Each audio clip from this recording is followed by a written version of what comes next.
Welcome to Kev's Travel Stories. Each week I'll be bringing you a story from the weird and wonderful world of travel, a world that can change the way you see life and love and even the way we find meaning.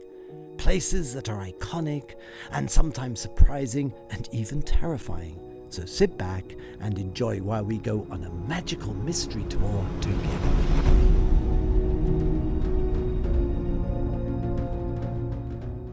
Welcome to Kevin's Travel Stories, and this week we're continuing the theme of how travel can inform the imagination, particularly of a writer.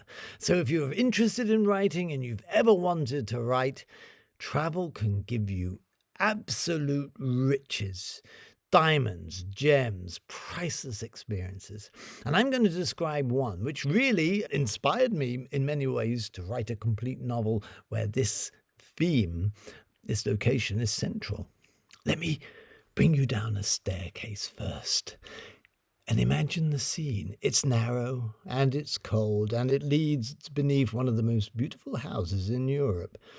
At the bottom there's a low vaulted room with a table laid out for a midnight feast. There's little cakes, glasses of Madeira, and sitting at that table, lit like a stage set, are wax figures. One of them, these figures in wax, has long black hair, a beard, and eyes that definitely seem to follow you.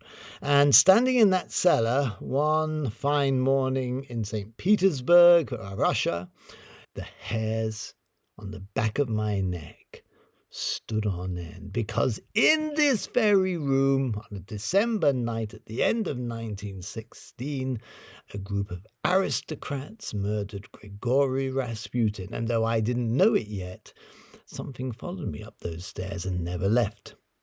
And so this is my travel story. It's 2014, and I'm literally shepherding 30 ballet fans, all ages, wide-eyed students to a few who remembered rationing even, and they'd come with me from Dublin across Europe to St Petersburg.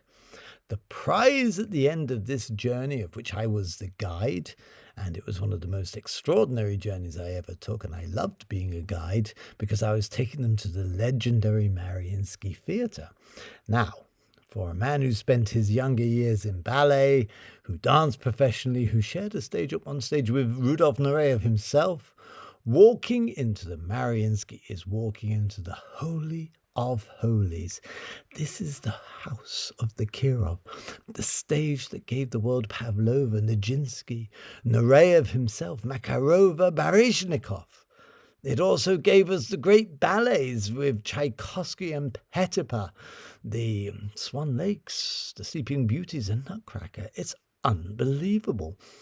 And when you go in, you get a shiver up your spine if you're interested in that sort of history. You look at the blue and the gold and the candlelight, and when the orchestra tunes up and that curtain breathes itself open, everything else falls away. My 30 pilgrims floated out of there, as did I. But here's the thing. St. Petersburg is the home of classical ballet. It isn't really, in any true sense, a Russian city at all. It's a European capital that happens to be in Russia.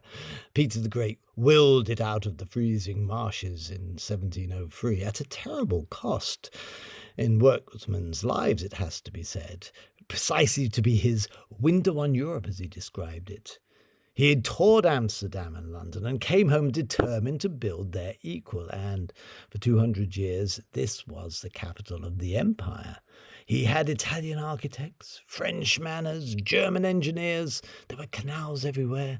They call it the Venice of the North for a reason, and as a man with Venice tattooed on his heart, I can confirm the resemblance.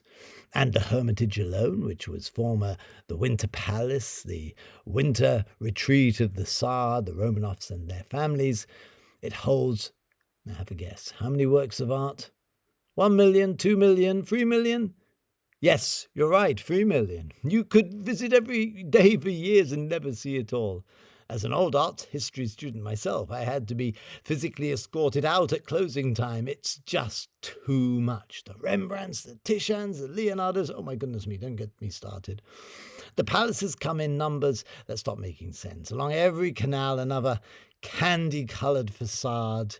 It's just incredible to see the riches and the poorness which went on side by side in this incredible city of impossible wealth and impossible poverty. No wonder they had a revolution. So one morning, when we had no performance at night to take all my charges to, I took myself along the Moika embankment to a long yellow palace with a very modest front door. This is the Yusupov Palace, quite close to the Winter Palace, and modest is the last word for what's actually inside, because the Yusupovs were, by all reckonings, the richest family in Russia. Richer, some said, than the Romanovs themselves. They had millions of acres of estates, mines, mills. It was a fortune beyond counting, and this house shows it. If you go to the Yusupov Palace, you'll see room after room gilded to the nines. They have a Moorish saloon like something out of the Alhambra. Galleries of paintings, incredible paintings, their own chapel, and the bit that made the dancer and me laugh out loud, their own private theatre, a nicer theatre than Catherine the Great's theatre, which is in the Hermitage, which is a bit dowdy by comparison. So this is a perfect jewel. Their own opera house, seats for 180, tucked inside the family home. The Yusupovs didn't need to go to the theatre came to them. But then it turns dark. At the end of the tour, you'll find a narrow staircase going down, and everything changes. The guild stops, the light drops, the ceiling comes down to meet you, the walls close in, and in a very low vaulted cellar, in the depths of it, you're taken back to that terrible night of December 1916. Now there's a supper table all laid out, just as it was. It's a bit naff in a way, because it's like a pantomime. You've got wax figures, but it works. It's strange. There are the cakes. There's wax Madame Two Swords by way of a Nightmare Rasputin sitting there. The young Prince Felix Yusupov standing by. I might have sniffed myself upstairs in the daylight, but down here I did not sniff. Down there they did something to me. They put the event back in the room, and the atmosphere, I'll swear to this, was like anywhere else in the vast glittering house. Anywhere else I've actually been to. Something unspoken, something that hadn't left a genuinely dark place. And I've been to some dark historical sites in my years of writing. And every one of us who came down those stairs went quiet without being asked to be quiet. Because what happened in that room actually beggars belief. Felix Yusupov and his fellow conspirators, the Grand Duke among them, had decided Rasputin's hold over the Tsar's family would destroy Russia. So Felix lured him to the palace after midnight, the promise of meeting his beautiful wife. He sat him down in that cellar at that table at the story. And I told you last week how legend and history dance around each other. The legend says that cakes and wine laced with enough cyanide to kill a horse were presented to him. And what happened? This genius, this dark genius, Rasputin, who had the power to heal and the power to do all sorts of strange, mysterious, supernatural or supranatural things, he ate the cyanide cakes, he drank the cyanide lace wine, and he asked for more. The gramophone played on. Felix went upstairs, absolutely shook to the core. He borrowed a revolver, came back down, shot Rasputin.